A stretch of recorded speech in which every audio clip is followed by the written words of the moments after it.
Hey, Patrick, your teeth feel clean? Very, very clean. It's because you got that Sonicare going on. You got the Sonicare. How'd you know? Well, I think you've mentioned it before, once or twice. That's true, actually. I believe it has been mentioned, and I know another way that everyone else can feel just as clean as you do. And if that's heading over to our partners over at Green Mountain Dental Group, located in Lakewood. They are the best damn family-owned dentist in the metro. They're extreme Colorado sports fans just like all of us. You can schedule a cleaning, x-ray, and exam, and you will receive a free Sonicare toothbrush so you can feel just as clean as Patrick Lyons. Make sure to tweet us when you go there. Tag them, tag us, show them in this community that you're some of their biggest supporters, which also makes you some of our biggest supporters. Again, if you schedule a cleaning, x-ray, or exam at Green Mountain Dental, you will receive a free Sonicare toothbrush at Green Mountain Dental Group today. And this ball in the air, deep right center field. Two-run home run, Trevor Story. Way back, Myers, watch it go out. Chuck Nasty. Two-run home run, David Dahl. And Nolan drives this high in the air, deep left field. Take a good look, you won't see it for long. I don't want to lose your love tonight.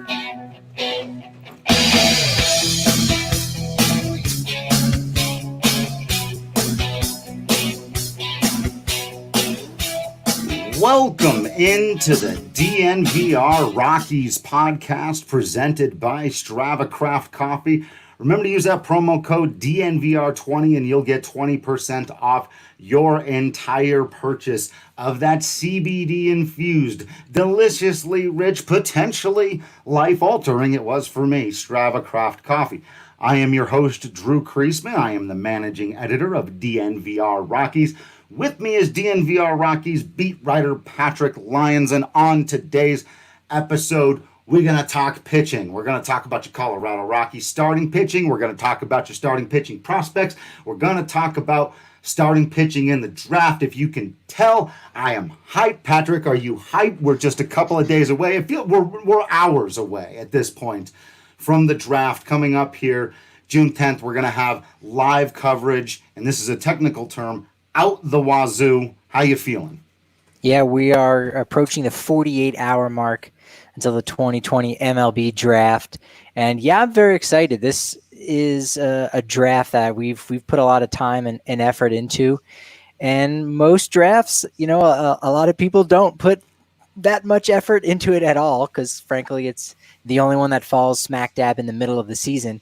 And even when the Rockies are playing an unimportant game against the San Diego Padres, it's seemingly more important to most journalists and baseball fans, frankly, altogether, than the MLB Draft, because these guys have a long way to go until they make it to the show. But it'll be fun now where there is nothing else going on, and we can actually focus on the draft, the process that goes into it, and look ahead to the stars of tomorrow. Yeah, it's going to be exciting. So like I said, we're going to dive into the pitchers. Before we do that, we do want to talk a little bit about the latest news from Major League Baseball. So I have a difficult time qualifying. I guess this does count as news because it's a more concrete proposal, but it's also, it's just that there's been yet another proposal, and it seems like every time we dive into one of these, it's a fun conversation about a reality that we more or less know is never going to come to pass. And so we don't want to overdo it, but we do want to talk about it a little bit. Patrick, there were a couple of things that came out today. One, just that the owners have now suggested a prorating, but 70% of the prorating of the 50% of what they said they were going to use. So now everyone's got their calculators out trying to figure out exactly what percentage of their actual salaries ball players are set to make. Of course, the haggling over the number of games continues to, I think, be sort of the center of this. And then some interesting thoughts about a postseason format. Initial thoughts here. My initial thought is that I think we're getting a lot closer towards coming up with a resolution. I think for right now, for MLB, they are whether they know it or not, they're putting all their cards out on the table. They're making it very clear what their bottom line is. And it's, we know it was about money, and for the Players Association, it was too. But now we're seeing what that money looks like for the 2020 season overall as a whole. So we recognize the fact that if you want a 50-game season, you are going to save yourselves a lot of money. But what are you doing to the history of the game? What are you doing to single season records? And if a guy hits 400, where's the discussion? Where's the debate? The 30 Major League Baseball owners do not care about that. And that's frankly sad to hear. And frankly, rather, it's sad to have that confirmed, because I think in many ways, the bottom line is about money. Sure, they want everyone to be safe and for things to be done the right way. But at the end of the day, you can hit 400. Sure, you've got the record. We don't care that you did it over the course of 2.5 months. And we're not going to most likely have baseball by the 4th of July, which is a real shame, a real missed opportunity. And as for the playoffs, that's where the owners are going to get their money. And I think overall, that's their thought is fine. We'll give you maybe a little bit more than we want to, but we know that come the playoffs, that's when we'll get to keep everything. We'll get to keep the entire kitty. So. It's frustrating to see the kitty and the caboodle and the kit, as I like to say. Correct. Yeah, right. And so they might come to a deal in 2020, but as our buddy Dan says asks on Periscope, does that mean we're going to be that much closer to a work stoppage in 2021? And that very well could be the case. The simple answer to that question is sadly yes. It doesn't guarantee that there will be, but it increases the odds. It's as simple as that. And the players aren't going to just totally forget, right? It wasn't that long ago. What's going on here? And Patrick's right, that whether it's the integrity of records of seasons past, or just the integrity of this season and whoever. And, I'm not a fan. I'm with, if you've heard our guy, AJ Hafley, talk on the Avs side about, is there an asterisk on this season? He's been great about going on Twitter and saying, no, a championship's a championship. And when all the best competitors in the land get together and decide these are the rules for the championship this year, whoever wins it is the champion. That's what it is. And I am of that opinion, and will be if they only play 50 games. But it won't be as good. That you will know in your heart as a baseball person that it takes more than 50 games to decipher who the best teams in baseball are. If it didn't, we wouldn't play as many as we do. And as we've even pointed out, look back to last year, a season where the Colorado Rockies end up being considered, this massive disappointment. Everyone's feelings going into this year. But if the season had stopped after 50 games, the Rockies would have been in the postseason. I think. I'd have to double check that. But I think that, they were right in there at that time. It was right there at the early part of June. And yeah, it's so much different too with the NHL and the NBA, because they had much of their season. I feel like a strong majority. They more than halfway, right? They both had their all-star games. Right. So you've got that factor. You also had all of the players playing at a time in which trade deadlines. Yeah. Exactly. Yeah, there's going to be a lot of interesting implications for MLB. Yeah. But with the NHL and NBA season, they played as if it was going to be a full season.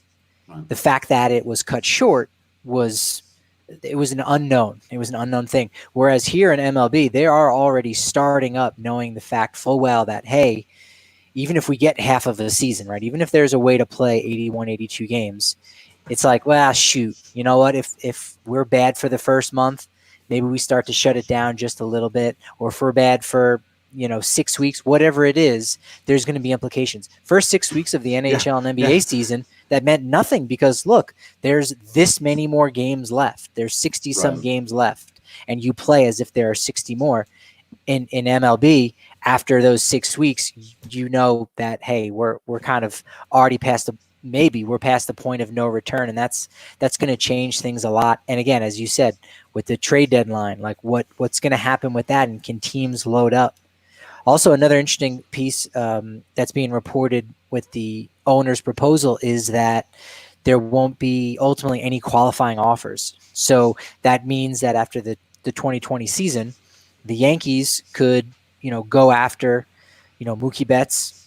They could go after a bunch of other players, and assuming that the soft cap that's already in place, if none of that is changed, they would not lose any draft picks. So that means powerhouse teams that go out and sign players, they are not going to, be losing any picks, or even mid-market teams that were looking to kind of take a step forward.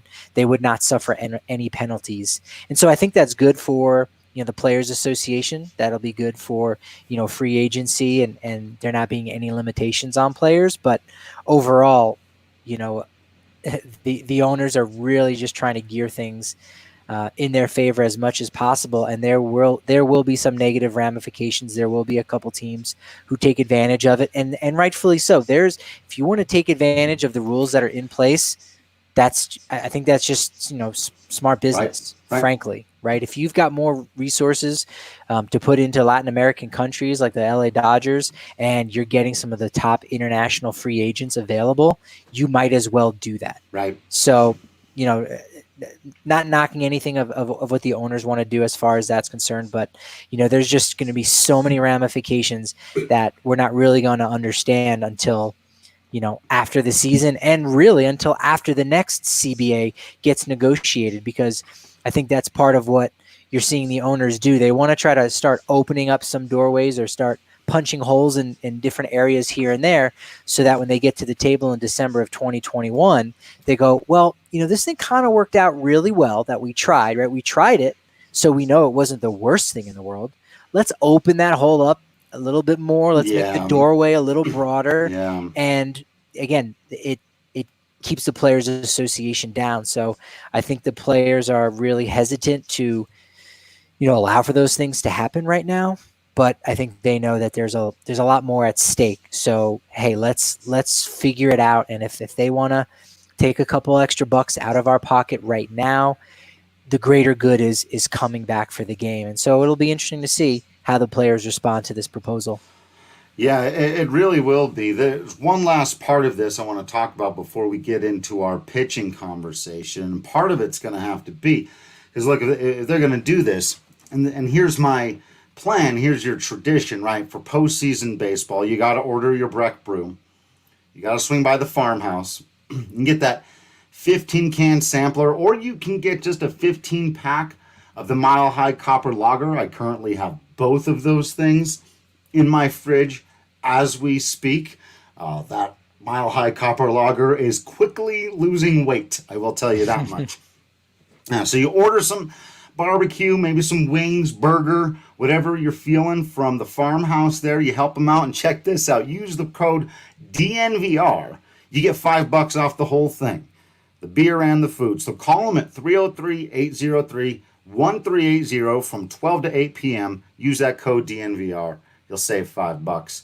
And if you do this around postseason time, which is what I very much intend to do, especially considering on whether or not we're allowed in the building when baseball returns, that remains to be an interesting question to be answered.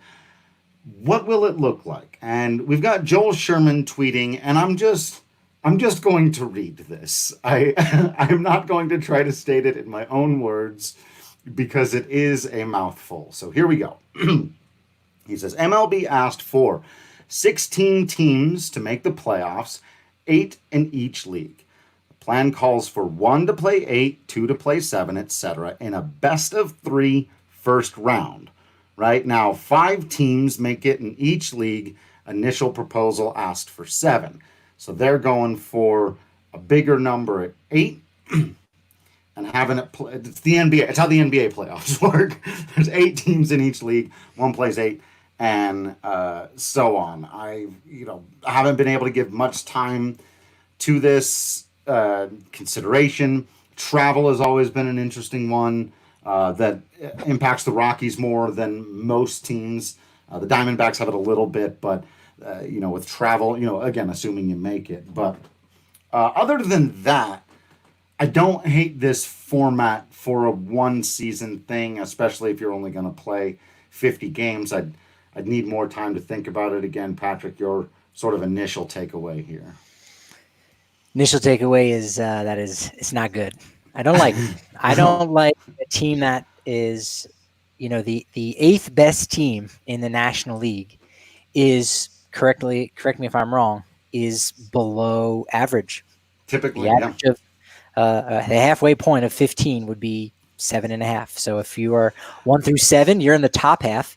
If you are 8 through 15, you are in the bottom half. Yeah. I got into a really weird and fun, I thought it was fun, I don't think the other person thought it was fun, ultimately, debate years and years and years ago about what it means to be a mediocre baseball team. And they were talking about a team at 500 being mediocre. And I said, actually, that's maybe not true. And the funny thing is, again, because baseball was designed by sadists and masochists, the average record of a baseball team is below 500. And that's absolutely fascinating. It's like, no, actually, if you're at 500, even though that feels like it's the middle of the pack, you're slightly above average. And even then, you can't be a 500 baseball team and make the postseason. Since we've been introduced to the wild card game, you can't go backwards from that, right? The whole purpose of the wild card game was to say, okay, besides adding an extra playoff team, but it takes the fourth and fifth best team.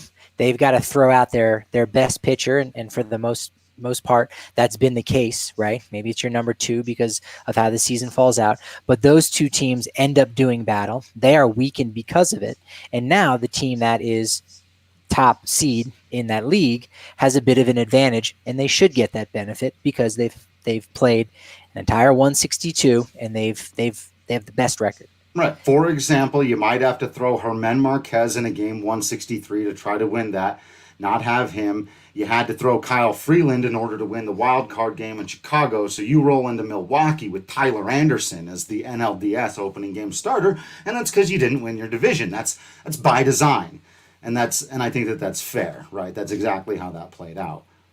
And under this proposal, that means the 8 seed has the exact same rights or same leverage as the second or third best team, right? And they just have to win a short series. Yeah. So it could create some real unfortunate situations, to say the least. And one of the questions that might even be the biggest one of them all that I haven't really heard addressed is the fact that NHL and the NBA, they want to finish their season, and during the warm months of the year, which we've somehow decided, there's no such thing as Corona now that it's warm outside. Yeah. But they're doing it in the warm months, and they're doing it in a single site. Right. Or the NHL, they're going to have a couple hub cities. As MLB, they want to travel. They want to be all over the place for some reason. And when it comes to October, when scientists all believe that COVID-19 will come back, we can keep our fingers crossed all we would like, but I do trust science. Then what does that mean? What does that mean for the playoffs? And if, again, what is even home field advantage if you're the 1 seed? No one might even be allowed in your ballpark by that point. Right. If playoffs have to be pushed to either a Cactus League in Arizona or Grapefruit League in Florida, well, then now there's literal no home field advantage of even sleeping in your own bed. So I think there's just way too many questions that MLB kind of needs to answer. And we're getting to the point now where we got to finalize some things. We got to figure out when this guy is going to go to spring training 2.0. Where is it going to be held? I'm okay with the teams in Texas being allowed to have some fans at their ballpark because their state says that's allowed. If they have that bit of an advantage, that's okay. That's not the end of the world. Good for those folks, right? As long as they're being safe, good for them. Enjoy it. Enjoy some baseball. But there's just too many other questions that really need to be answered in order to take this proposal seriously. Exactly right. And that's why we can't spend too much more time on it. Something we can spend an endless amount of time on is WGT golf. Oh, yeah. Spend just days, like literally can lose track of time playing WGT golf. because it is the most realistic and loved free golf game in the world. Over 20 million players, including the two of us, everybody on the DNVR stuff. Just about, I think, everybody who subscribes to DNVR. The country club is huge. If you haven't joined it, do so. You can come find us. It means you can find someone to play and talk sports with anytime. Find a fellow Rockies or Broncos or Avs or Nuggets fan, someone who's all of those things. Play a little virtual golf with them, and you can do it whether you want to play closest to the hole, full stroke play. You can do it world famous golf courses like Pebble Beach, Bethpage Black, St. Andrews, and more. So make sure you go to dnvrgolf.com. You download it again. It's totally free. It's a whole lot of fun to play and to try to master. And it's just a good time for everybody. Let's get into our draft talk. I do want to dive into the pitching. Let's answer this question here, though, from the Periscope. First, Blake wants to know, kind of two-part question here. One, when and how can we expect the upgraded analytics to pay off? Is it in this draft? And can we expect management to make moves Jeff took so much heat passing on in the offseason? I'd like a little clarification on which type of moves you mean for that second one if you're still around, Blake. Well, I can interpolate if you don't have one and try to answer that for you. The first, I would just say that I would imagine, and I don't know that either of us could fully tell you, exactly how they're. Now again, they're putting more of an emphasis on analytics than they have before. How much people want to give them credit for that versus what other teams do continues to be up for debate. But what's not up for debate is that they're doing more of it, and as such, it has to be a part of this element of what they're doing, to be sure. So, I think we'll know better once we see who they take, especially if they do something really weird, if they go off the board, if they grab like a high school bat, I'm going to feel like, whoever their analytics guys probably got out-talked in the meetings. But what do you think, Patrick? Do you think they're going to take a more analytic approach to the draft this year? I mean, they really did make most of these additions to staff just before the season started. So, in a sense, I'd be willing to give them a pass on this year's draft because in order to analyze something, you need data. And for anyone just tuning in, there is no baseball data for the past 3 months now. So it's kind of hard to analyze, no information. So, that's a disappointment. In that sense, you get a pass. But maybe they do it more on the back end. I think anywhere they go in the first round with their 9th overall pick, they're going to grab somebody with immense talent. There's no draft that you can look back at, at least in the past 25 years in the modern era of the draft, so to speak, that any other GM could look at in the top 10 and go, what are you thinking there? This guy is a bum. Right? Like that doesn't happen nowadays. So I'd give them a pass. And on the other hand, I would also say that, frankly, they were way too late for implementing, this analytics department. They're on the back end of it. They need to get ahead of things. They need to, be innovators. And in a lot of ways, the Rockies are not doing that. They are waiting until everyone else has already made the decision, and before all the seats are taken, before they pick theirs. And so just because they're finally, using the analytic department or created one or really just trying to get it going off the ground, good, but you should have done it probably about a decade ago. Yeah, true. I will say, in case they're listening, I do know the Rockies have had an analytics department. I've known all 4 of their names for the last several years, and I think they do very, very good work. They're just obviously limited in their resources, but their voices have been heard more and more, and I see those people with the players having open lines of communication more regularly. And the most positive thing that I've seen out of this, actually, and honestly, Blake, and I see your follow-up, Can they do some of this to address some of Nolan's concerns? I really don't think so, just because of how long it takes.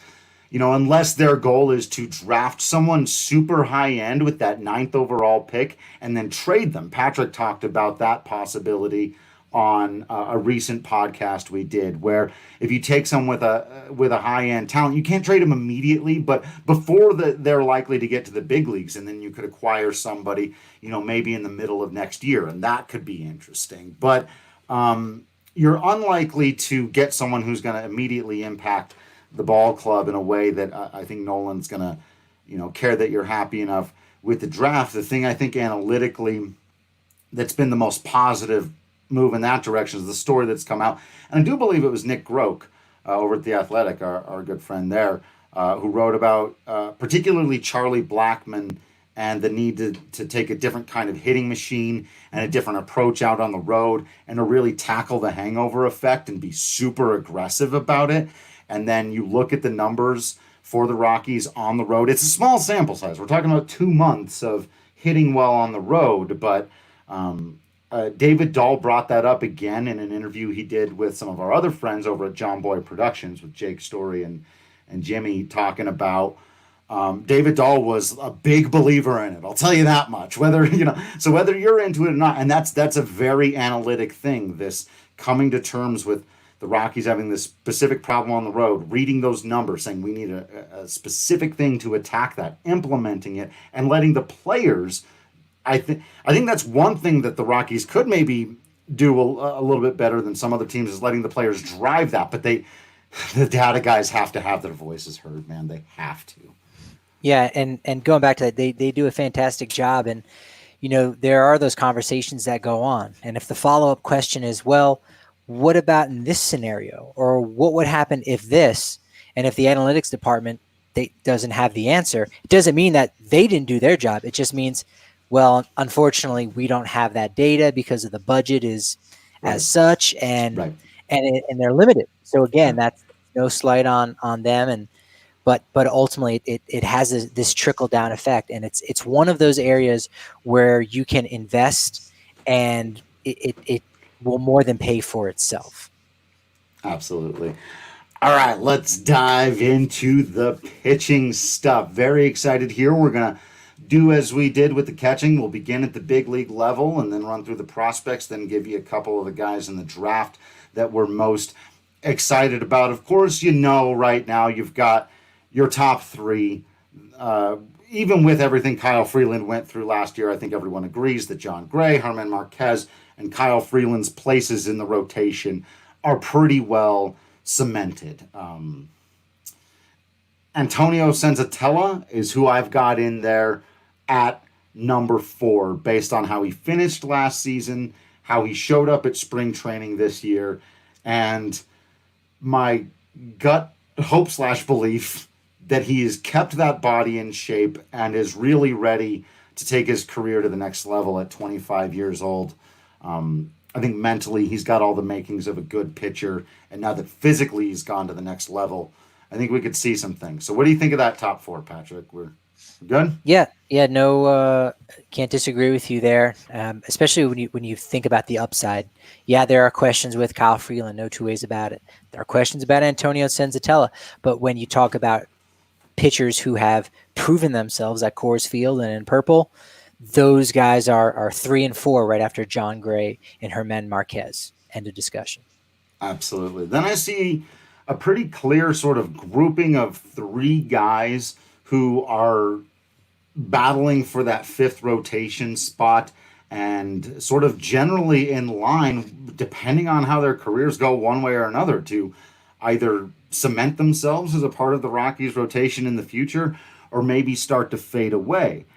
We've got Jeff Hoffman, who obviously has been almost all potential and very little results. We've got Peter Lambert, who's barely seen the cup of coffee at the big leagues and was so good in the minors, but has not yet looked good in the bigs. And Chichi Gonzalez, who's maybe a more high floor, low ceiling guy, but has also, I mean, he does have high draft pedigree. He's had the surgery throughout. Really finished strong last year. In that grouping of three, who do you think was winning out that fifth rotation spot as it was? As we were looking in spring training there, how do you think that was going to play out? Yeah, my guess was that it was going to be, Chi-Chi, just because, Lambert had options, and, he can obviously develop some other abilities down in Albuquerque as it is. But it's not quite Coors Field Light. It's Coors Ice. I don't know. I'm sure if that's a product, but it could be Coors Ice. It's a hard ballpark to pitch at there in Isotopes Park in Albuquerque, and Jeff Hoffman just frankly didn't get it done. If that meant he was going to be the long reliever and kind of take over Chad Bettis' role, so be it. If that meant cutting ties with him altogether, so be it. Because I think you got to have the top 5 best starting pitchers that you can there. I do think Chi-Chi had one more option, so there was that potential to flow Hoffman out there and see what they could get out of him. And again, with Lambert getting hurt, that created a lot less depth and a lot less battling for that final spot. And you certainly don't want to think that John Gray or Marquez or Freeland or Senzatella are going to get hurt. But if one of those guys do, then you can go ahead and call on Chi-Chi. So, Hoffman definitely, it was his spot to lose. And, I think he did lose it. So, yeah, he wasn't pitching well. Yeah. But I think you're right. I do think the one thing they might have thrown him in the bullpen just to not lose him. I could see that. And there's also no clear long reliever / 8th man in that pen right now. There are a lot of options, a lot of interesting ones, but Hoffman could have fit in there. And I know some people have thought, he might work out better as a reliever too. I don't know that the organization's ready to just cut him, but I also don't, I'm with you. I don't think they were super high on having him in there as their 5th guy. But that's your grouping of 3. However it pans out, that's sort of your immediate depth at starting pitcher. There are a few notables in the organization. The highest rated prospect is Ryan Rolison, who still has yet to, he's pitched at high A ball. But he was pitching, and he did make big league camp and was pitching out against some big leaguers at spring training, was getting a good look. You could see Bud Black wanted him in there against, I believe, I'm 99% sure it was the Cubs starting lineup. But I mean, it was Bryant and Wilson Contreras and those guys, and Rolison did not look scared. He's been sharp. He's expected to be a fast riser. I still don't think we'll see him this season, especially now with all the time that's been missed here. But a very intriguing left-handed arm. Big curveball, was very polished, put up some impressive numbers he just kind of ran through Grand Junction, Asheville, Lancaster pretty quickly. Expect him to start in Double-A if that ever exists again, or whatever.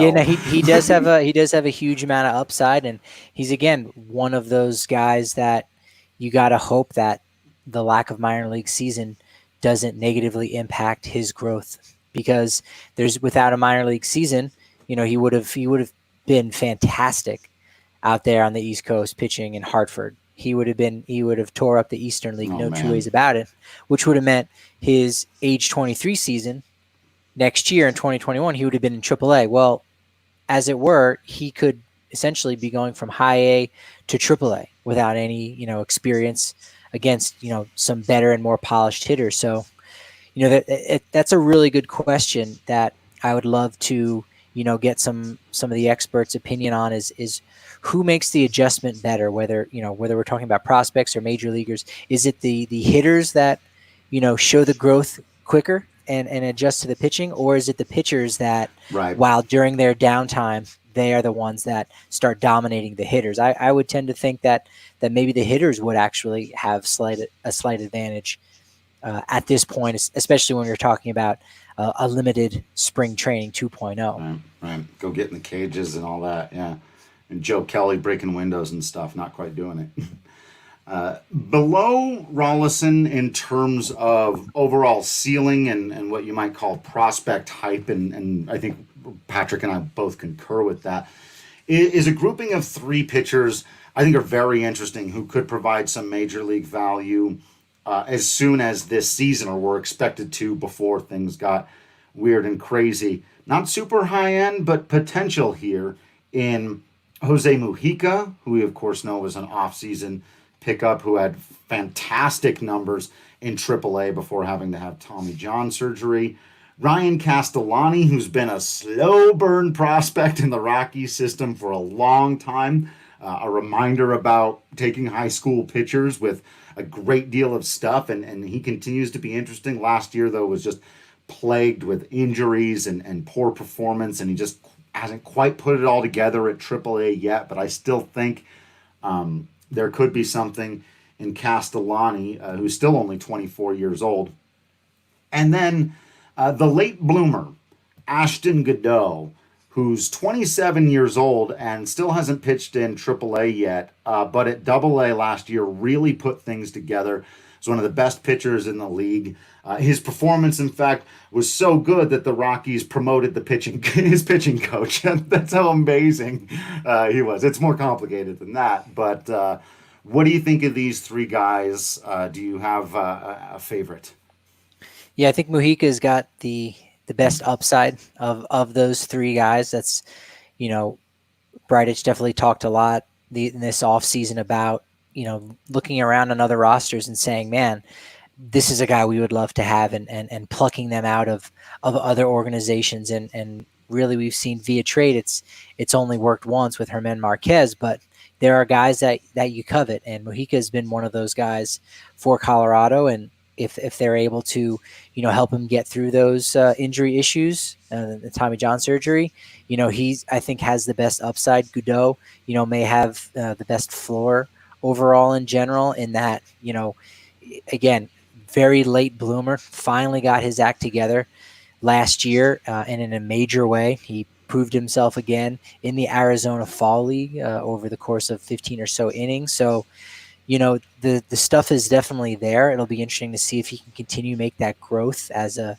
28-year-old by this point. So it'll be super interesting to see what he can do. And he could be a guy where out of the bullpen he could be a big setup reliever for the Rockies and provide value in that way. And Castellani, you said it pretty well. When you draft a high school arm high, they've got that much further to go. With a college arm, even if there's not a ton of upside, what you've got, and they've already essentially proven themselves in A ball, so to speak. If you pitch in the SEC, in baseball, and we know what it's like as far as them being a Power 5 school in football, but same applies for baseball. If you're playing in the SEC, you're just playing against these stacked teams, every single weekend that you're playing. And so, your pedigree is that much stronger. So, Castellani did it, of course, against high schoolers in Arizona, and, he had really good growth up until, I think a couple of years ago, where he had to repeat AA. So, that was pretty disappointing, but, he's still a young guy. And, a lot of opportunities still for him yet in the future. Yeah, and you also used a word there, a key word for both Godeau and Castellani. Big. They're big boys. They could play for the Colorado Raptors, I think. Now, you might not see that looking on TV. They might look skinnier than they are. I thought Godeau was a big, tall, skinny boy, and then I saw him in real life.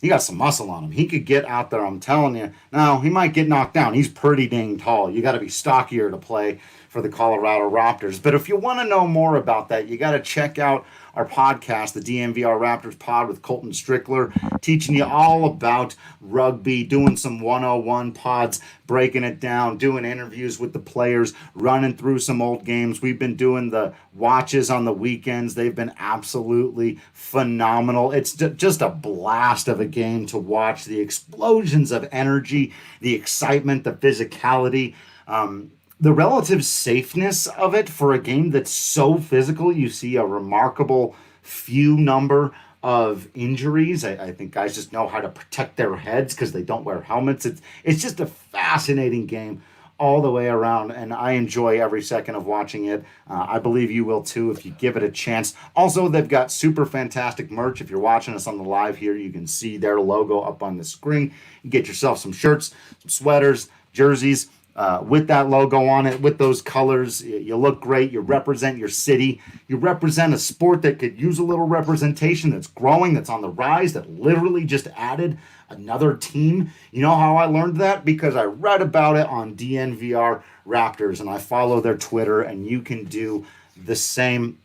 It's a whole lot of fun. It's another sport we expect to be coming back here before too long. Infinity Park is gorgeous, so as long as things are safe, I hope that we can be out there to see some rugby here pretty soon. Check out the DNVR Raptors podcast as soon as you're done listening to this. You'll have a good time. So beyond those pitchers, there are a few other intriguing guys in the organization. One that we just don't have a feel for at all yet was last year's first pick, Carl Kaufman, who literally has not pitched yet as a professional. And so talk about a guy who's really feeling the burn because he wasn't able to pitch at the end of last year, which obviously not knowing that all of this was coming was probably a wise thing to do. You don't need to rush a guy if there are any kind of issues to pitch half a season at rookie ball because you brought him in. You start him at low A or even high A the next year with someone with his kind of college experience. But now you just have this pitcher out there just hanging out. Where and how do we rank Carl Kaufman at this point? Yeah, no, he still has a lot to prove, as he's proved nothing as far as a professional goes. He has all of the not things. his fault. Yeah, No. not his fault. Of course, he was the Friday night starter for University of Michigan team that, they don't make a lot of College World Series, and he was their guy. He was their ace, pitched deep into the postseason. In fact, he had started one of the early games in Omaha, and that was a day where Buddy had decided, hey, why don't you guys just come into my office? So we didn't have our daily scrum in the dugout. We didn't do anything like that. We hung out in his office and and we talked and he had some a lot of great words of praise right after the draft, talking about the University of Michigan righty, and I know Colorado is really excited to kind of get him into the fold and really see what he can do, and this will affect his growth just a little bit, but again, it remains to be seen how this is going to impact Major League Baseball, because while a couple hundred guys end up getting released just about every June to make room for new players in the draft, there's going to be older players that are going to be moved on. And so younger guys will need to fill their spot, whether they're ready or not. And I think in a lot of ways, you could see the same general progression of players through the levels. The numbers might not entirely be there, and you could see, guys coming up before they're entirely ready, and they may need to, get those reps in that they've missed in 2020.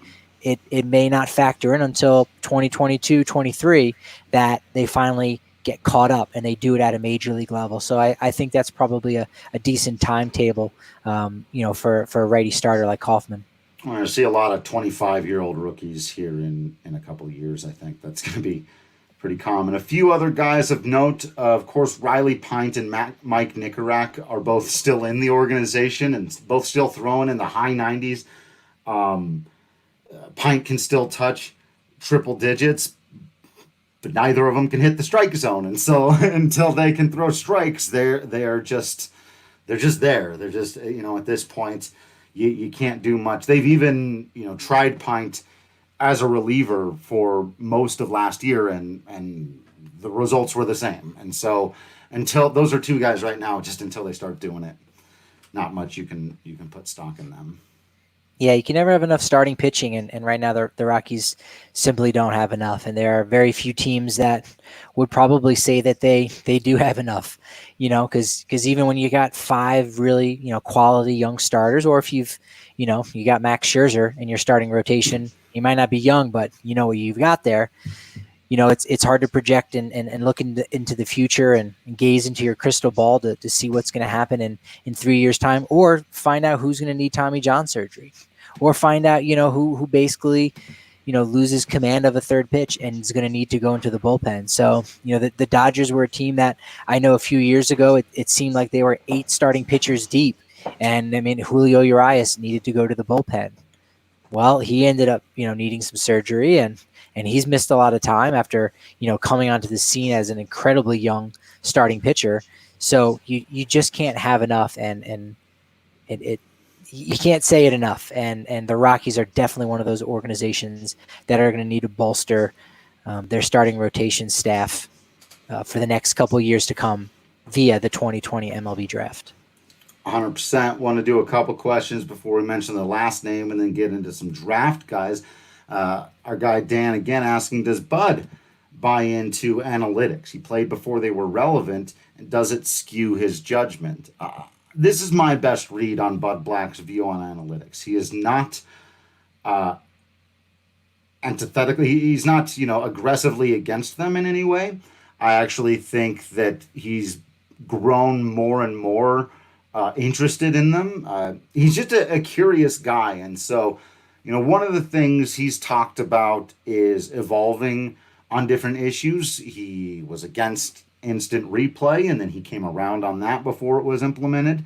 He's been very open-minded. In fact, he's given me multiple positive interviews on, I think we should have an electronic strike zone. To my knowledge, not too many. I don't know. I'm not saying no others have. I'm just saying I don't know any other MLB manager that's gone on record that positively about the electronic strike zone.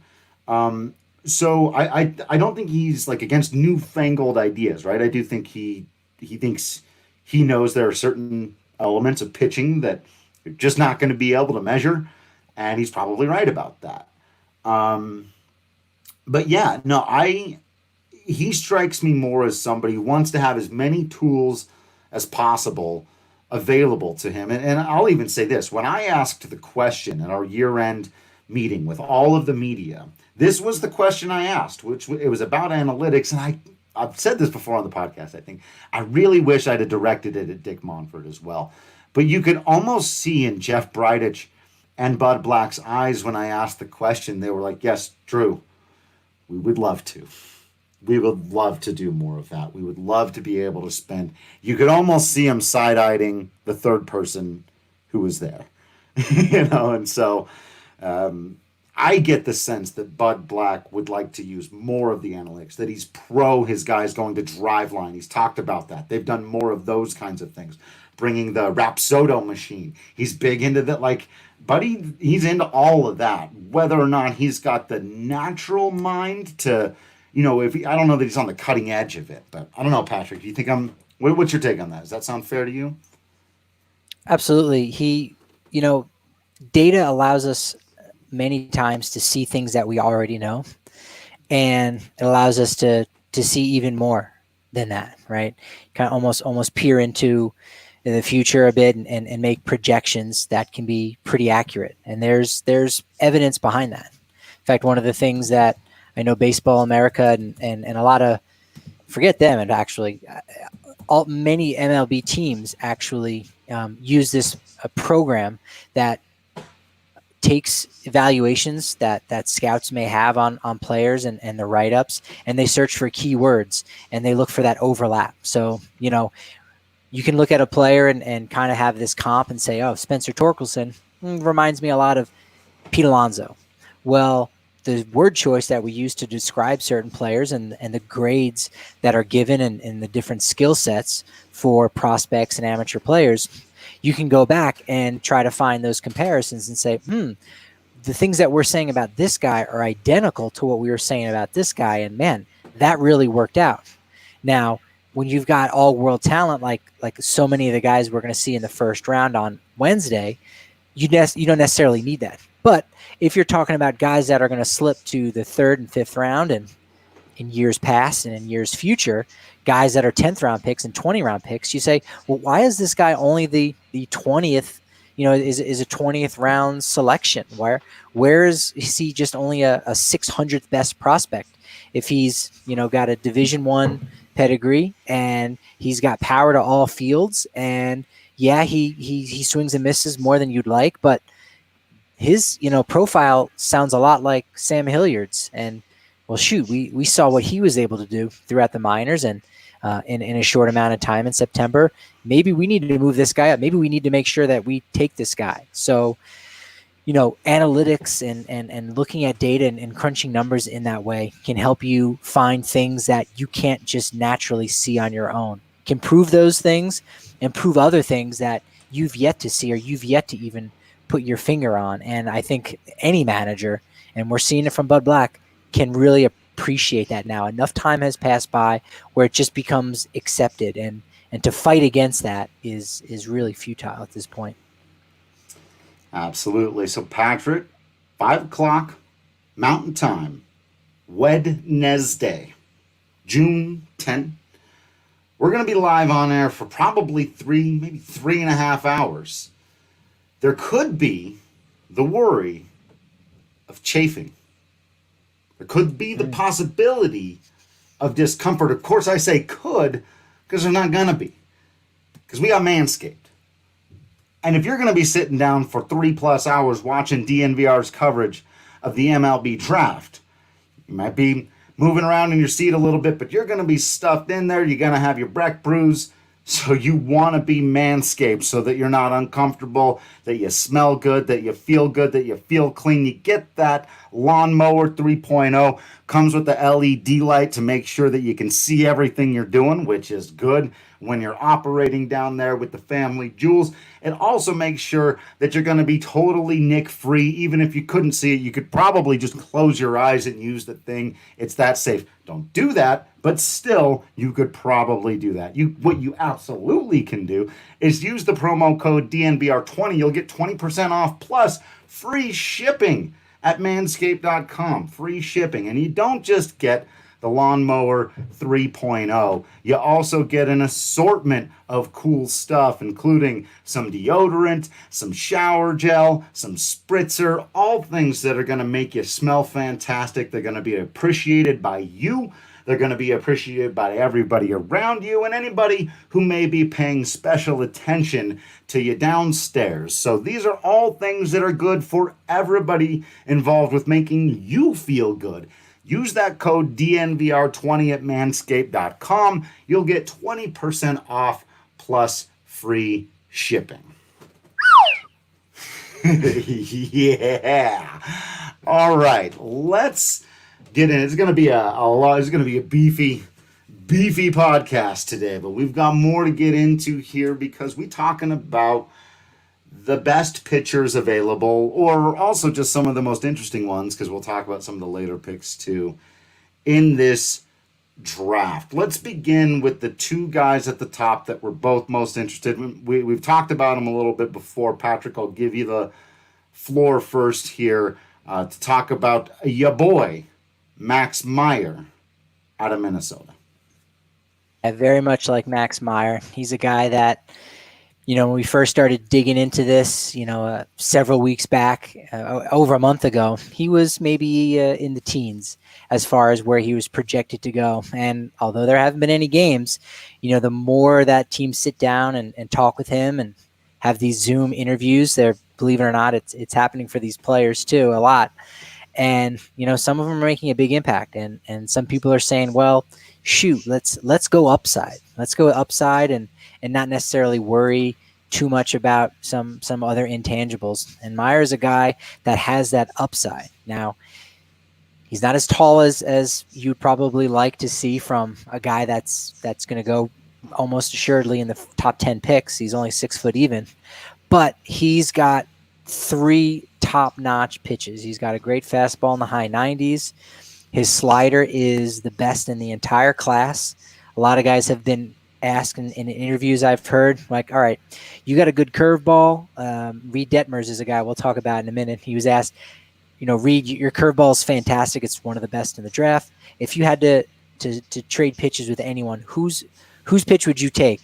And he said, I got to have Max Meyer's slider. Yeah. And so it's that good. And he's got a change up to boot. So I think worst case scenario, Meyer, could be a guy that, almost is Scott Oberg like, where, maybe he's a setup man, potential closer, and you go, shoot, that's all you're going to get maybe out of the 9th spot, or he could go as high as 5. That's all you're getting.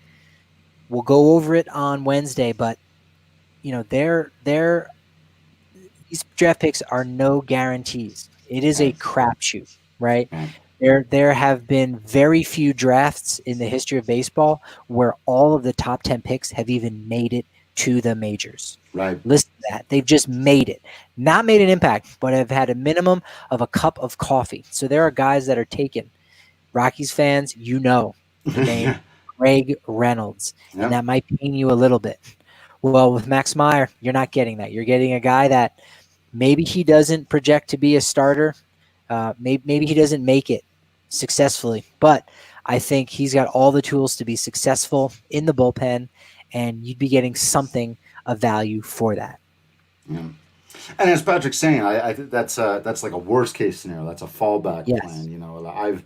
I've dubbed this guy Small John Gray. I love the stuff, the fastball slider combo, the fact that the changeup plays a little bit. The body type honestly doesn't bother me as much as it does a lot of other people. I don't care that he's small. You sold me enough, and I've looked at the video enough that I think if he's on the board, you take him. I think that at this point, my only question is he? It seems almost pretty likely at this point that he'll be taken before the Rockies have a chance to. But I think he's the best balance, and this is going to be sort of the theme of the rest of the conversation here as we move over. And we'll continue to talk about all of these guys together here, but Reid Detmers had sort of been my number one guy. And if he's still there and Max Meyer isn't, I still really like Detmers here, but he doesn't have the 98-mile-an-hour fastball and the wipeout slider. He's got a great curveball, as Patrick mentioned, but he has a similar profile to Ryan Rolison in that way. But he's got a fastball that's topping out in the low 90s. He's not going to blow you away with his velo. And even, the scouts have said he's probably got a ceiling as like a number 3 guy in a rotation. But much more faith that he will reach that ceiling and that he's closer to it than a lot of the other players in the draft. And so with Myers and Detmers, especially if they're both on the board, this is kind of your decision, right? Do you want to go with the more elite talent in Myers, who has this really interesting, fallback plan, or a guy like Detmers who, best case scenario is Kyle Freeland and worst case scenario is, you name him, Tyler Anderson, who actually that would be like a middle case scenario. Tyler Matzik, the guys, the Rockies, the lefties with big bodies. Detmers 6'2", 215, sturdy kid, but a lefty that doesn't have overwhelming stuff that has to pitch in the zone. He does get strikeouts now. We'll see if that continues without the overpowering fastball, but as a more sure bet, being naturally more risk averse, I think is the reason I like Detmers. What's your read on him? No pun intended. Yeah. What's your read there? Hey! Oh, we're throwing him away early. There we go. A little late. There it is. So my read on Detmers is very similar to that. It's so strange really digging into this draft and looking who's available, and there's so much depth with the college arms, to say that in the 9th overall pick, you're going to take a guy who projects to be possibly a number 3 starter. You go, what? No, that's a guy that you're going to take with your 5th pick is going to be a number 3 starter. But what I've heard a lot in the reports on Detmers is he's a guy that's going to have as long of a career as he wants because of his command abilities. And when you think about that and you talk about comps and you say, well, what is better? Well, and I'll ask you, what is better? Yeah. Max Meyer, who's a guy that, again, lacks the size, but has those 3 pitches where you go, man, he could come out like a bolt of lightning, somewhat like a Tim Lincecum. Back-to-back Cy Young Awards. Oh, now you got me excited. Flamed out after a decade. Flamed out. And he's now what? 34 years old, and he's retired. I know. He retired at like 29. Or would you prefer to have a guy like Reid Detmers who, and this is maybe being overly dramatic, has a long career like a Jamie Moyer? There it is. Who, granted, when he was on Colorado, he was 49 years old at that point.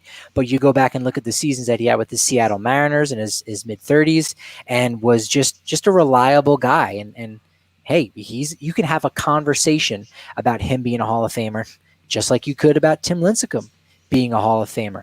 So which is better? What would you rather have, Tim Lincecum or Jamie Moyer? Right. And that's a fascinating question because, like, you look at the Rockies pitchers who have been the Rockies have kind of split guys into that. You could say, would you rather have Ubaldo Jimenez or Jorge De La Rosa? Would you rather have the guy that comes up and it just dominates for 3 years and then his arm falls off his body and he goes to Baltimore and he's a reliever and he's, done? Or De La Rosa, who never full-on dominated, but did the thing for a long time. And, obviously, I think Rockies, if you can get De La Rosa, you get De La Rosa. But also, if you can get Jimenez, you can get Jimenez. It's a tough question to ask. And you look at the Rockies' power pitchers who've worked out over the years. John Gray was obviously targeted, was a top pick, and has been more or less what we thought he was going to be. But guys like Ubaldo Jimenez, Germán Marquez, even Pedro Estacio back in the day, haven't come from spending big resources or being even huge as prospects once they were stateside. They've been able to find those guys a bit more. So, man, you can go. It really is a toss-up. This is the tough question that scouting directors and GMs have to ask themselves. Do you want the guy, and especially if you look at the rotation right now, if I could magically teleport one of these two players 2 years into the future, and just put the profile that we're projecting here of Reid Detmers, we were just talking about it, right? That fifth rotation spot being this giant question mark. If you give me a guy that's solid, I don't need him to dominate. Just go out there and don't lose us the baseball game. Marquez and Gray will take care of the front end of the rotation. That's so intriguing. But in 2 years, John Gray might not be on the team anymore, and Max Meyer is a John Gray replacement. It all depends, Yeah, I think, I know I was the one who asked the question, but my answer would be you'd want to go with the Max Meyer, Tim Lincecum. I think so. The two, right? You want a guy at his peak that could, lead your staff. To my knowledge, I don't think Jamie Moyer ever won a World Series, whereas, Tim Lincecum was able to win, three. Granted, by the time, he won his third, wasn't as impactful.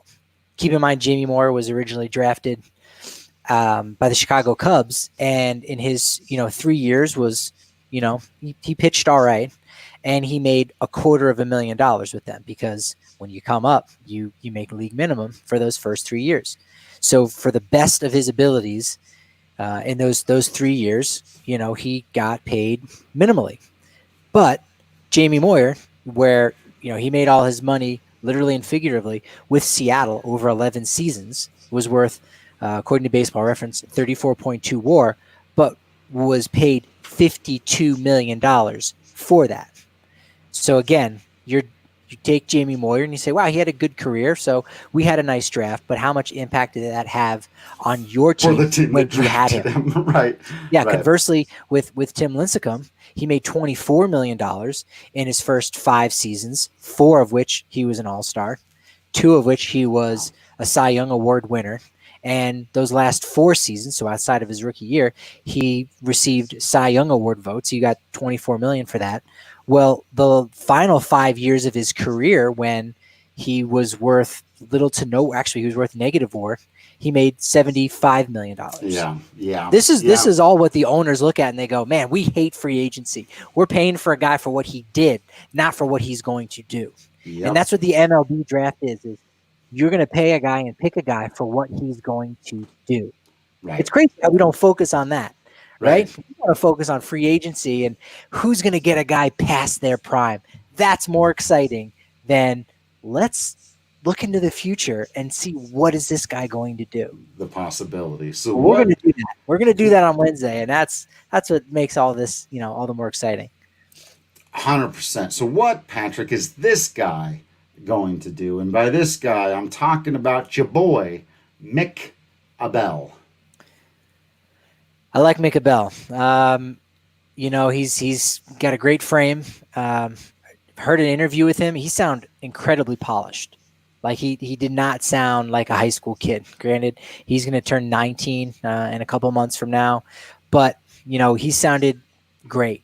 Coming out of Portland, Oregon area, he's a little raw, but he was a guy that's shot up a lot of draft boards, and he's committed to the University of Oregon, who they don't have a big resume of players that have come out of there.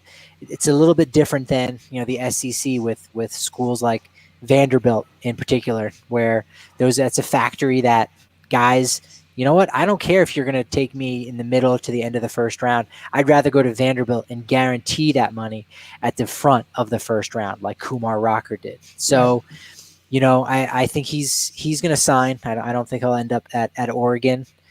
I'd be hesitant to go after a high school arm. I know I'm coloring it with a broad stroke, but any of those high school guys with that 9th overall pick really has to make you leery. It's tough. He's 18. He's going to be 19 here soon. I see the highly projectable frame, the stuff that he's raw. And I see Riley Pint again. He's 6'5" or something. It's just like I love it, but then I just go, and it's everyone's different, and this is where your scouts got to do their due diligence, man, because you got to believe in this kid if you take him, because if on a surface level, if it doesn't work out, everyone will do what I just did. How after Riley Pint and to some degree Mike Nicorak, and some of these other just super raw, highly projectable, great big guys who throw real hard, are you going to take before you realize whether they're not developed right within the system, whatever it is, it's not working out. Whereas their college pitchers, you may have heard of John Gray and Kyle Freeland. And yes, Tyler Anderson didn't hang around for too long, but he helped a team win a wild card game and get to the postseason, was a big part of that team. And it's like the college track record is just so much better. But you can't paint with too broad of strokes either. If he's the best pitcher available, I could see it. My boy here now, if we're talking stuff now, but we're going college, lefty Garrett Crochet. Again, there are things about the profile that are giant red flags. There are things that make you go, woo. And the big one is that he's a 6'6" lefty who can dial it up to 98 miles an hour. Like that alone, that's a raw, rare set to have. And you go and you see that he does have college experience. He's one of the older players in the draft at 21. He pitched out of Tennessee. The slider is also supposed to be pretty good. He spent some time as a reliever, so you wonder, hey, if it doesn't work out for this guy, it's kind of like Patrick saying earlier about Max Meyer. I see this as a lefty version of that. If he's dialing up to 98, he's got a wipeout slider, and it turns out he can't develop a third pitch, and he just doesn't develop the stamina for a full season or to remain a starter. You could have Zach Britton or something like that on your hands. Doesn't really have the sinker, but as a big body lefty with overpowering stuff who could pitch as a setup guy or even as a closer. So I like Garrett Crochet. And another one of the things I want to mention with both Detmers and Crochet is, of course, the Rockies' extreme lack of quality lefties in their entire organization, with Kyle Freeland and Ryan Rolison really being the only guys of note. Yeah, there's definitely a lack of depth as far as left-handers go, but Crochet I've soured on just a little bit, going back and looking at some of the tape. I know he's a player that some actually even believe that, should there be a 2020 season, you could call on him right now. Now, granted, it doesn't mean he starts the 2021 season in the majors, even as a reliever, but you could possibly use him right away, right? With 2 pitches, you can get the job done out of a bullpen. So I just know his track record isn't as strong as you mentioned. Was a reliever when he first went to Knoxville, and started 1 game this year. That's it, 3 1/3 inning. Like that's all he has. Knocked around a little bit, yeah. He did. So I mean, how it's hard to really project and say, what you saw last summer was some of his best stuff, or if it was that an aberration. Can he continue to do those kind of things? So again, a lot of questions with him. I think he's a guy that he'll be available at 9, no doubt about it, but he'd be another one of those guys you pass on, and he's definitely not going to be available at 36. Right. And he's also talented enough that I'm not sure you'd save a lot of money either. So I don't know that you can, double up. And we've talked about some of that strategy before, maybe a little bit, but he's probably going to get paid. But that is the answer. And I want to be very clear about this. The possibility that this happens is incredibly slim, but that is the only answer to the question we had earlier from Blake. Like, what could they do in the draft that might somehow impact this whole Nolan Arenado situation? This is one of the few guys who, like, if you did rush him to the bigs in a relief capacity and it worked, if it blows up in your faces, it does nothing. In fact, it goes the other way and hurts you even more. But if he showed up as a 21-year-old and started blowing some guys away and helped the Rockies in a short season, it's something they desperately need, which is a lefty who can blow guys away out of their bullpen. That could go, just because the end result would be the Rockies are having a much better year. That could help. He's probably the only guy who that's a possibility for. There's also the chance that you become the laughing stock of Major League Baseball for doing something so desperate. No, but that's a fair point, is that, whether you draft a college hitter or pitcher, pitchers obviously can make an impact on the major league level a lot quicker, as we said, going to the bullpen. But that's something that, players can latch onto and say, all right, wow, there's more guys coming, right? Like, you get a high school guy, you're like, oh man, I'm gonna have to show this kid the ropes a little bit down in Scottsdale in a couple years, and we're not going to see this kid, for a long time. Maybe I'll shoot him a text and say, hey, whatever you need, Right. But ultimately it's just like, all right, well, that doesn't affect me at all. It doesn't really affect this team now and in the next couple years. Anytime you draft a player, it could impact that team via trade, but ultimately you just look at the man and say, more prospects are not traded than are. So right. you take a guy, you go, all right, this guy's going to be a part of our family for a while until he screws something up. Or if we force, our organization's hand, and then at that point, you don't know if it's going to be the 2020 kid that was selected or somebody from years past. So again, a college player, I think, might send a better message to the clubhouse, like, hey, we want to get on the track, and even if you have to take a step back this year, and yeah, the only technically free agent we added was a guy that was cut from a 40-man roster of the Rays because it was, an injury issue. Okay, but we're getting ready to gear back up in the very, very near future. Yeah, I totally agree with that. A couple other guys that are in that range, sort of projected to go in the top 20, but could fall. What are your feelings on Jared Kelly and Nick Bitsko? Jared Kelly is going to be a very difficult sign. Again, 2 high school arms that should not factor in for the Rockies. But Kelly he's a player that there's going to be some teams that have a lot of extra money, like the Royals, Orioles for sure. The teams ultimately that have that compensation pick from 30 to 36. They've got some extra pool money, and they're going again in the beginning of the second round. We see that with the Rockies. They've got the 35th pick and the 46th pick. Yeah. Well, Orioles and Royals are 2 of those teams. They've got picks in the compensation round, and then they're going to go again early in that second round. So they can play around a little bit. That was some of the discussion, is that, will the Orioles, take a guy who maybe is closer to a 9th overall pick for the Rockies and save some money there and go after and say, you know what, Jared, you are not going down to Austin, Texas. You're not going to play with Troy Tulowitzki as one of your coaches. You're going to come to Baltimore. We're going to give you some good money. We're going to give you, upper first round money, and done deal, and the Orioles end up getting 2 really quality players for the price of 1. I agree with your assessment there. The Rockies have been, according to Kylie McDaniel of ESPN, and I want to say maybe it's Prospects Live. I've been watching so much stuff sometimes I get a little mixed up in my head. But have been tied to both Cade Cavalli out of Oklahoma, John Gray's old stomping grounds, and Carmen Mujica. You nailed it. It is Majinski. That's right. Let's go. Now, spell it. Look at me. Look at me. Keep your eyes locked down. Come on. This was a game they played on the NFL draft. I don't think we're going to do any spelling. We're going to do some names. How about this? What are the first 2 letters of Carmen Majinski's name? And not his last name. C.A. Damn it. Now you got it.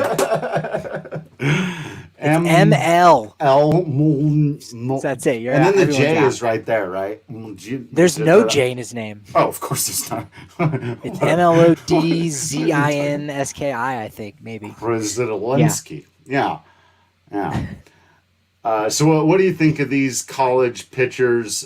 Do you think the Rockies would take the strategy of reaching back, saving some money, maybe grabbing one of these guys with the 9th pick, or do you think it's possible they fall back and are available at 35? Yeah, I think it's more likely that they're gonna fall at 35. I don't think Colorado's really gonna try to get too cute in this draft. They ultimately can't afford to, unless there's a guy they just absolutely fallen in love with, and they, maybe he's supposed to go 18, something like that, and they're able to convince him to take less. Then they can get creative at 35. But you also don't know who's going to be available at 35. Right? The guy that they won at 35 might have been there regardless, and it just wouldn't have mattered. And I don't know that Colorado has enough bargaining tools to look at a college arm or a high school arm and say, hey, why don't you come here, but you're going to take this money. That guy and his agent are going to go, you need us way more than we need you. Right. So either you meet us at this demand and you pay us at the or don't take us. And the Colorado goes, well, shoot, I mean, if we're just going to pay a guy slot value, we might as well just take the best player that's on the board. So I think Majinski, Slade, Stoney, Bryce Jarvis, there's a lot of guys in play at 35 that are really, really enticing, kind of like how Carl Kaufman was last year with their second pick, or rather their second round pick. Tanner Burns, Cade Cavalli, as you said. There's no less than probably 6 different guys that, just talking about starting pitchers, that Colorado could look at. If, regardless of what they do at 9, they could go back to the well again and take another college arm, because this draft is so deep. And I think some of that depth has to do with, again, the lack of a season. We don't know, which of these guys would have, had a pedigree, or rather would have had a, characteristics more of a Detmers of, hey, he's only going to be a number 3 starter. Again, that's not so bad if you're going in the latter rounds, right? If you're a guaranteed number 3 starter that's going to have a 15-year career, shoot, you're going to sign up and take that guy at 35. So we don't know who those guys are yet, but man, to think that they could get 2 guys that is going to be a part of their rotation for 6 consecutive years together in this one draft, that's incredibly exciting. And they're going to have that opportunity at 35. There's going to be a lot of meat left on that bone for them. And 46. I'm with you. I will be beyond shocked if they don't take a pitcher at 35. There's just too many good ones. We're not going to be able to talk about every single one who's available, and if we talked about 10, they would take the 11th, assuredly. And then, but night of draft, we'll be able to break it down for you. We've got information on all these guys. We've been watching the video, we've been studying up, and we'll be able to break it down for you. But there is just a legitimate glut of pitchers there at in the sort of 25 to 50 range that the Rockies will be able to be like, whichever one we think has the profile that best fits us. There are 2 guys I wanted to draw attention to because it's fun, and this is a podcast and we're going to have fun, and I'm a sucker for this kind of stuff. There are 2 two-way players expected to go kind of around this area, actually a little bit further back. So the Rockies could probably have their choice of at least one of them still at 46. Their names are Mason Nguyen and Jared Jones. They're both high school players.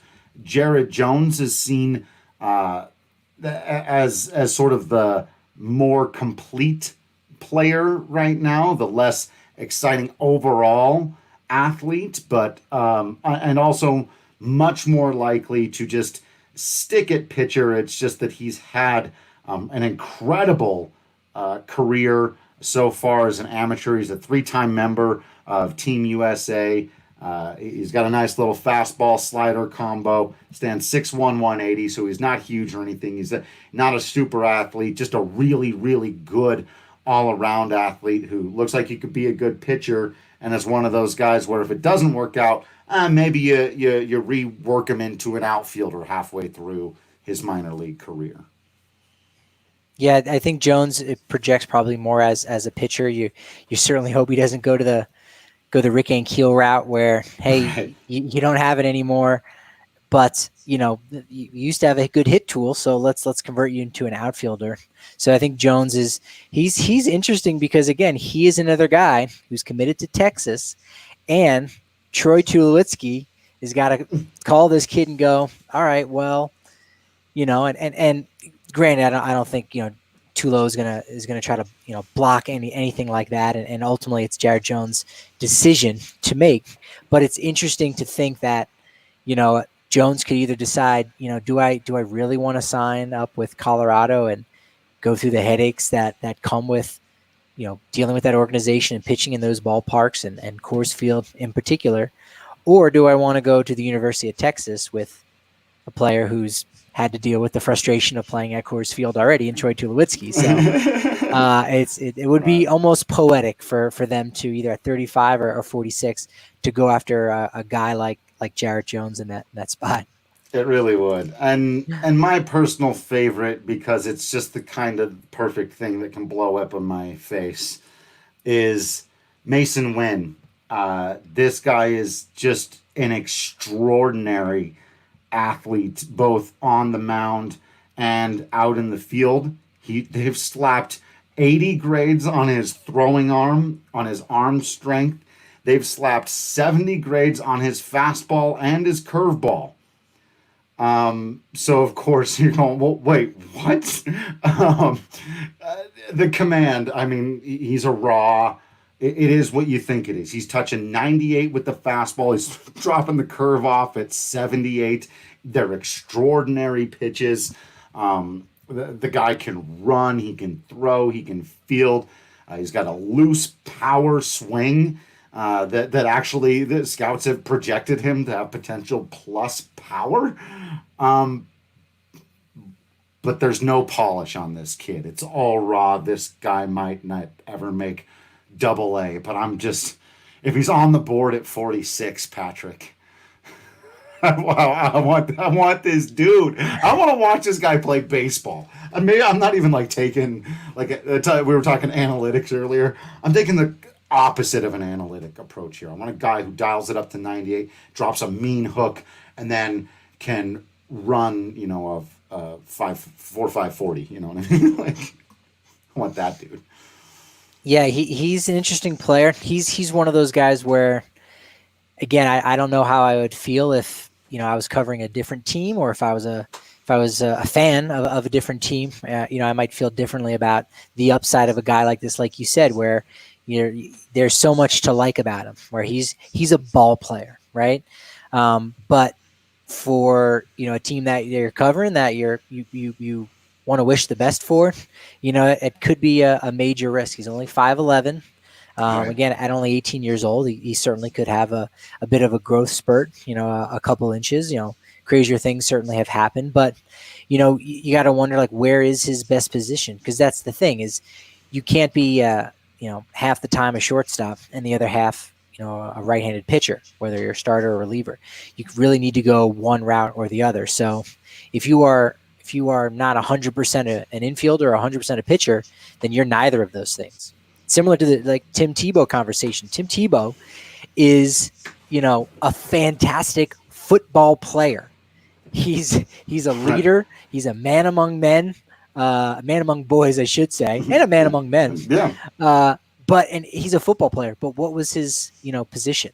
Right. He got it done for a little bit as a QB with a little smoke and mirrors, and had a nice run there. But ultimately, couldn't find another position to be at. Even the great Bill Belichick couldn't make it work in New England with him. So those same kind of general question marks, are on Mason Nguyen, and you just don't know how to project for him. But with that, athleticism, he'd be appointment viewing the second. Like if he was in the organization, we'd be like planning on a road trip and stuff. That's right. Like, and Colorado likes guys that have that kind of ability, right? Where, all right, you're a shortstop, but we're gonna move you to third base and you're gonna play some outfield. That's Ryan Valade's story, right? Yeah. Maybe that's the case with Mason Nguyen. So again, it's all part of that excitement of the MLB draft. So for me, I would say no, I'm out on Mason Nguyen, but I certainly can understand the interest. I can certainly understand Colorado's interest. Dare you think with your brain and not with your lizard gut, you silly, silly man. All right, before we wrap this thing up, are there any other guys on your list that you wanted to point out anything? Again, we've been looking at all these dudes. There's interesting ones. I know our guy AJ Hafley has fallen in love with Bryce Jarvis a bit. We're going to be talking about, we'll have plenty of time too on the draft show. Remember, June 10th, 5 o'clock Mountain Time. But yeah, anybody else you want to call quick attention to before we sign off today? Bryce Jarvis is one of those guys on the latter two picks that, there's some interest. I like his upside. A lot of other guys that are just, they're not mediocre talent, but they might be mediocre upside, and they just lack a certain joie de vivre. If I'm going to take a French word that is not applicable at all, but a certain cul-de-sac. Yeah, I lived on a cul-de-sac in New Jersey. I had to say it. Almost got through the whole podcast without one. Yeah, on your bingo board, if you hear me mentioning New Jersey, you can go ahead and put next there. Miami's got two really good pitchers. I mentioned them earlier, Slade Ciccone, and Chris McMahon. There's those guys. I definitely have a tendency to stay away from the high school pitchers, but so many starting pitching options out of the SEC. Not too high on Bobby Miller. CJ Van Eck from Florida State is another decent option. So I like JT Jen. Okay, Jin. I'm not sure. I like his profile. And you probably like the fact that he spurned the Dodgers a couple years ago out of high school and said, "Nah, you know what? You just lost your second round pick on me. I'm not going to sign." So. Yeah. I do like it. There's something nice about that, I imagine. So, man, there are so many guys that it's going to be kind of hard if you're a Rockies fan to be down by what Colorado is going to do in this draft. 9th overall in a very deep, draft for college pitchers, and then they got two more at 35 and 46. You should end up with a smile on your face when this whole thing is done sometime Thursday night. Yeah, they're going to have their option of good players. So if they blow it, they will have really blown it. Make sure you're with us there on Wednesday night. Again, we're going to be live on Twitch, Periscope, Facebook, YouTube. The YouTube, we're really making a push on. I know we haven't had it for too long. A lot of you aren't used to consuming our content that way. I consume a lot of stuff on YouTube. I'm a big fan. We're trying to grow our stuff there, and so it really helps if you go there, you give us a like, you give us a subscribe, leave some comments there. If you watch the live from YouTube, you can leave comments just like you do anywhere else, and that'll give you a little update too. They're really good in that system. If you're subscribed, about any time we go live, if there's breaking news, you will get a notification. It's pretty awesome setup. So you get coverage of all the sports too, right? You're going to get in all the beats. It's not a DNVR Rockies channel. So you know what? If you want it right there at your fingertips, I mean, shoot, you could spend a good half of your day, just watching the content that we put out at DNVR. So I can't recommend highly enough going and liking, subscribing, and as the kids say, smash that subscribe button on YouTube. It. You gotta smash it. I think, or else it doesn't work. I think that's right. I believe that's correct. They need to just get a new button on YouTube. I don't know. They need to oil it. They need to clean it. Get one of those little air canisters. Do something else. But until then, smash the subscribe button, please. Gotta smash it. All right. And if you are watching currently on YouTube or Periscope or Facebook, stick around. I think our DNVR bets guys are coming up here at 5 o'clock. You know, you can catch DNBA most nights at 8. I think they do noon on Fridays. But yeah, just all that video content. It's there on YouTube. You can always go back and find it if you miss a show. And you don't just want the podcast, but you want to see both of our bright, shining, smiling faces. Unless I'm talking about the commissioner, in which case my face hasn't been like that. Thank you all for listening into this episode. Make sure you're following us on all the social media. You subscribe to the DNVR.com player profiles out the wazoo. If you want them little bit contained, little tidbits. I'm dropping about 400 words on a lot of these guys individually, whether it's the 9th pick or the 35th pick. If you just want a quick bio of each one of them, make sure you're subscribed to the DNVR.com. You go and check all of those out. There should be between 10 and 15 published here in the next few days. Thank you all so much for listening, continuing to be absolutely awesome out there. We will continue to be absolutely Patrick Lyons and Drew Creasman in here. And until next time, we will see you at the ballpark.